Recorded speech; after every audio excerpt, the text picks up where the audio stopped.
Duskhaven has recently released a Megadungeon, the very popular TBC raid Karazhan, tuned for 5 well-geared level 60 players. This dungeon will be split into half and they'll be part of the Season 3 Mythic Plus roster, which could be a good thing as Karazhan is really fun and atmospheric, or a bad thing because the basic, custom version of the dungeon that's just released is pretty difficult for a random group. And if there are +8 Mythic Plus mechanics added on top of all the random stuff that's already going on here, we're in for a wild ride. Today, I'll go over each fight and cover the basic mechanics, see how they differ from the retail version. If you like this kind of content and want to see more of it for free, like the video and subscribe to the channel. Alright, let's start with some general information. Karazhan is located in the same spot as usual, Deadwind Pass, and to enter you'll need to get 5 players in a raid group, which is set to the 10 heroic version.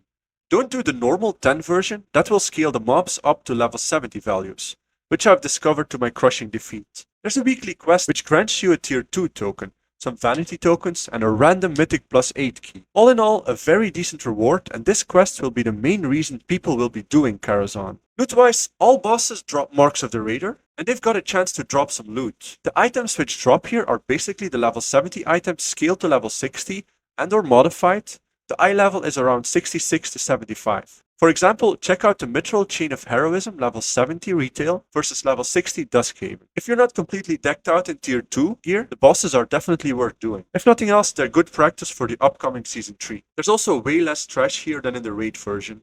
Alright, let's start with Etumen the Horseman. You'll start the fight immediately against the boss, not like in retail, where you'll have to damage the horse Midnight first before he pops up. He cleaves, so turn him around, and he charges players at range, so don't stand too far away. Etumen applies Mortal Wound to the tank, a 10% stacking, healing reduction effect, and intangible presence to a few players. This is a curse which reduces their chance to hit by 50%. Spelling it is highly recommended. At 75, 50 and 25% he'll summon Midnight. The Horsey will just stand there, then target someone or something, it could be a pet or a totem, and charge it, knocking it back. There are 2 ways of dealing with this. You can ignore Midnight and focus on the boss, dealing with the charges and knockbacks. However, keep in mind that Midnight might knock you away from the boss, allowing him to charge you for heavy damage. And you'll have 3 Midnights up by the end of the fight, which means charges and knockbacks will be going off constantly. Simply kill them as they spawn, focusing your damage on them, or maneuvering Etumen next to Midnight and cleaving them down. You'll need to kill them anyway. Once Etumen falls, they don't despawn.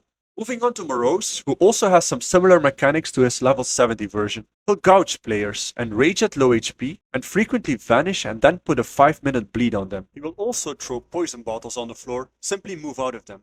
As you can see, he doesn't start with 4 of his adds up. Instead, you'll start by just facing him. Unlike Etumen, he'll summon the adds as the fight progresses, 2 at a time. Definitely kill these as soon as they spawn. They've got annoying abilities such as Mortal Strike and heals, so it's best not to leave them alive. The Maiden of Virtue will cast Holy Fire on a random target. Try to dispel the dot if you can, or even better, use Grounding Totem to soak the damage. Maiden puts Holy Ground on the floor on a random player's location. This is a consecration which you'll probably want to move out of. It does silence as well. You can use this damage however to break her repentance, a spell which incapacitates players for around 7 seconds. She'll also do Holy Rat on random players. It looks like Chain Heal and it jumps to other players, so it's best not to stack up. On the tank, she'll do Hammer Drop, a stacking debuff reducing all stats, physical damage and size by 5%. You can use Hand of Protection to remove this once it stacks too high. Another new mechanic is Radiance. Just like Turu in the Brawlers Guild or Lord Lantiga in Assam Cathedral Mythic Plus, it's a very simple mechanic, just turn around to avoid the heavy damage. The strategy which worked best for us here was to just kite her around the room,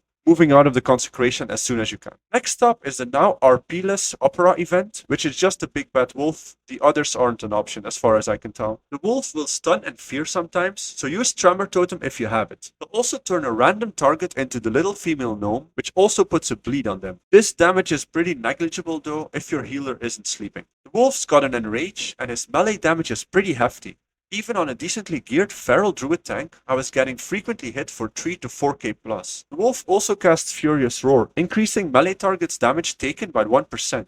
I assume this will stack or scale with Mythic Plus difficulty, or is just a tooltip bug. It also buffs him, increasing his size and damage by a certain percentage, 35% from what I could tell here. Finally, he'll also leap to a random target, causing it to bleed for decent damage. It's a rather simple boss mechanics-wise, but you can't have an undergeared tank or healer here. From what I suspect, this will be the final boss of the first wing of Karazhan Mythic Plus, probably called something like Lower Karazhan. The Curator is one of the easiest fights here. There's no evocation or burst window period. It's just a tank and spank with frequent adds which need to be killed fast. Just stack up behind the boss and cleave them down. He'll throw a random hateful bolt to a target. It doesn't hit very hard and can hit totems and pets. At low HP he'll overload, which I guess increases his damage a bit, but nothing too noticeable honestly. The satyr terrestian Illhoof has basically the same bag of tricks as in the raid version. He'll summon an imp minion, Killwreck, kill it as soon as possible because multiple versions of it can be up at the same time. Illhoof will cast shadow bolts on players, sacrifice them for heavy damage, but amplify flames, immolate and other strong dots up. He'll also summon random small imps, who can and should be cleaved down as soon as possible. The boss also takes another Mythic Plus 8 ability, Ancient Curse. He'll put this up on everyone at the same time after he's below 50% HP, and it inflicts 800 shadow damage every 3 seconds, and reduces everyone's attack and casting speed by 15%. Needless to say, if you can dispel it, do so, otherwise your healer will be strained a lot. This is a very healing intensive fight, especially towards the end, so try to save Bloodlust or Heroism for the final 30%. He also did some kind of fire chain lightning at the end. It's unavoidable, so just heal through it. Shade of Iran is much easier here than at 70. You'll still cast random moving blizzards around the room, but you can easily move out of it and move him, as he no longer casts his single target frostbolts, fireballs or arcane missiles. He'll also put Change of Ice on a target and instantly cast Flame Reed on the floor without warning. You're not supposed to cross the flames, or it'll do around 5k fire damage to nearby allies. At lower HP, he'll frequently summon a water elemental, just dispatch of those as soon as possible. He'll also sheep targets. Magic Dispel is highly recommended. Nearing 10%, he casts a very fast Pyroblast, hitting most players for 60% of their HP. Nether Spite doesn't have phases anymore, nor does he cast portals. He does a shadow damage aura, casts nether breaths and knocks the tank away. He also plays void zones on the floor which really hurt, so don't stand in those. The best strategy here is probably to just kite him in a big circle around the room. He does gain stacking damage done and reducing damage taken buff, just like at level 70, so you're on the clock to kill him before it gets too much. Sometimes he'll cast Ray of Suffering on a target, dealing shadow damage equal to 5% of the player's total health every second for a few seconds. It's a pretty easy fight, but everyone needs to pay attention. Risa Doom is the final boss of the instance, a big eye demon standing in the middle of the chessboard.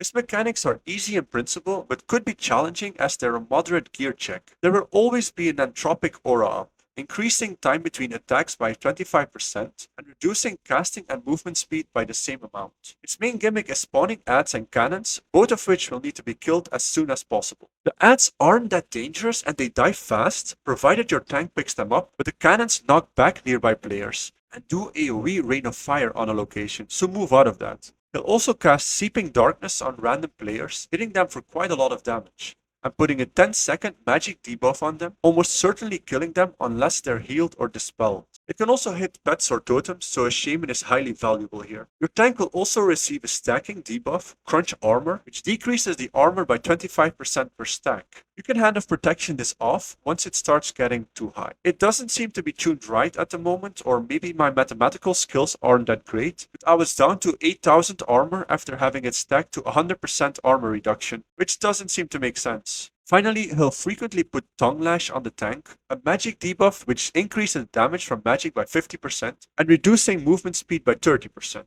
Combined with Seeping Darkness and a cannon spawn, this can be lethal on a tank.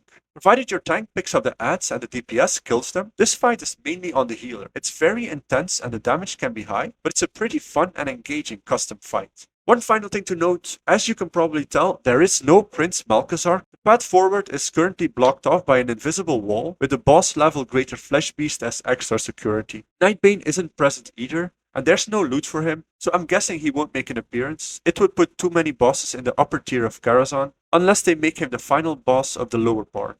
Anyway, that's about it for the custom level 60 5-man Karazhan on Duskhaven. It's pretty fun.